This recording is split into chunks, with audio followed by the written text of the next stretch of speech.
हदगावमध्ये police मित्र संघटनेची बैठक। हदगाव येथील शासकीय विश्रामगृहात पोलीस मित्र संघटना नवी दिल्ली यांच्या वतीने पदाधिकारी व सदस्य महिला आघाडीची बैठक उत्साहात पार पडली। बैठकीत संघटनेची उद्दिष्टे, सामाजिक बांधिलकी आणि पोलीस प्रशासनाशी समन्वयाबाबत मार्गदर्शन करण्यात आले। यावेळी हदगाव पोलीस स्टेशनचे API दिगंबर पाटील उपस्थित होते। तसेच आगामी काळात प्रत्येक पोलीस स्टेशन स्तरावर अशा बैठका घेण्याचा निर्णय घेण्यात आला।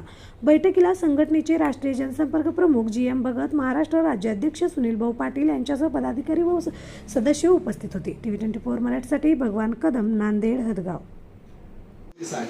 त्याच्यामुळे आता पोलीस म्हणले तुम्हाला वागणूक तुमची पोलिसासारखीच पाहिजे।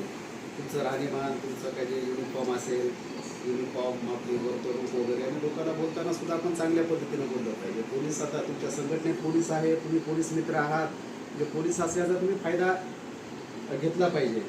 म्हणजे नियमात, कायद्यानुसार आपल्या ज्या ज्या ठिकाणी आपल्या ड्युट्या लागतात, गणपती बंदोबस्त असो, दुर्गा बंदोबस्त असो, किंवा बाकी जे काही कार्यक्रम असतात अशा ठिकाणी व्यवस्थित ड्युटी केलं पाहिजे। कोणासोबत वादविवाद वगैरे करायचा नाही, आपलं आपण व्यवस्थित राहायचं, कायद्यानुसार काम करायचं, लोकांना सहकार्य करायचं। आणि ज्या ठिकाणी जाणार त्या ठिकाणी तुम्ही ड्युटी केल्यानंतर पुढच्या वर्षी तुम्हाला म्हणजे तुमच्या सरांना तिथल्या संबंधित अधिकाऱ्यांनी बोलून घेतलं पाहिजे की तुम्हाला तुमच्या संघटनेचे पोलीस मित्र पाठवून द्या।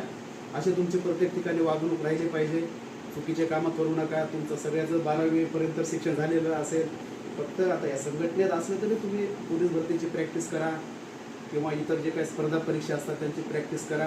मी सरांना एक विनंती करतो की आता तुमच्या ठिकाणी जे कोणी पोलीस भरतीला असतील ज्यांना सर एक वर्षातून पोलीस भरतीच्या अगोदर 1-2 महिने पोलीसचं सुद्धा जर प्रशिक्षण दिलं तर उलट तुमच्या संघटनेचा फायदा होईल, तुमच्या संघटनेचं सुद्धा एक नाव होईल। काही मदत वगैरे अपेक्षा असेल तर आम्ही 100% तुम्हाला मदत वगैरे करू।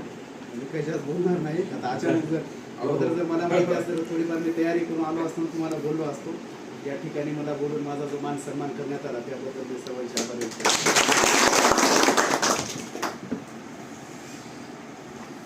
तर हे सर अशा पद्धतीने आपण हे म्हणजे इतर काही गोष्टी घडू नये या माध्यमातून ग्रॅज्युएशन झालेली मुली आहेत, मुलं आहेत,